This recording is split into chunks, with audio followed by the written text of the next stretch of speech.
Vožnja Gregorija Peka i Audrey Hepburn Vespom po rimskim ulicama filmska je scena iz Praznika u Rimu koja je i sam motor lansirala u zvezde. Te daleke 1953. godine i Milovan Nikolić, oduševljen ovim legendarnim dvotočkašem, kupio je svoju prvu Vespu. Od tada se ne odvaja od nje. Da li biste nekad promenili motor? Ne, taman nikad. Zbog čega? Pa, ja sam tu Vespu dobio kao mlad momak i student sa kojom sam se vozio studentskim danima i kako bi onda mogao da se odvojim od toga. Je li bilo i nekih prvih ljubavi na toj Vespi? Pa nije bilo prvih, ali je bila i poslednja. Prvi internacionalni skup Vespi okupio je oko 70 dvotočkaša i blizu 100 ljubitelja ovog motora. Posle revijalne vožnje po gradu, na Kalemegdanu je održano i takmičenje u najsporijoj vožnji.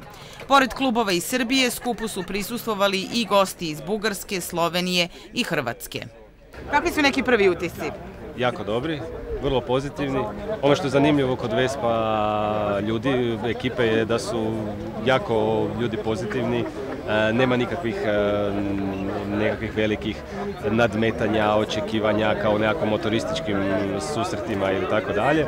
Tako da to je jedna vrlo zdrava ekipa i jedna super atmosfera. Šta Vespu izdvaja od drugih vozila? Stil. To nisu performanse, Vespa nije brzo vozilo, Vespa nije sportsko vozilo, mada može da bude.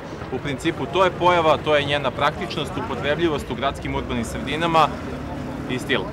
Vespa je pomalo kult, pomalo urbana ikona i simbol gradskih ulica više od 6 decenija, kažu Aleksandar i Domagoj, učesnik skupa iz Zagreba. Kada ste na Vespi izgleda kao da sedite na stolici, zbog toga vespaši imaju običaj da kažu da se na njoj sedi, a svi drugi motori se jašu. Vespa nije samo kraljica među malim motorima, ona je vanvremensko vozilo, dodaju još njeni zaljubljenici.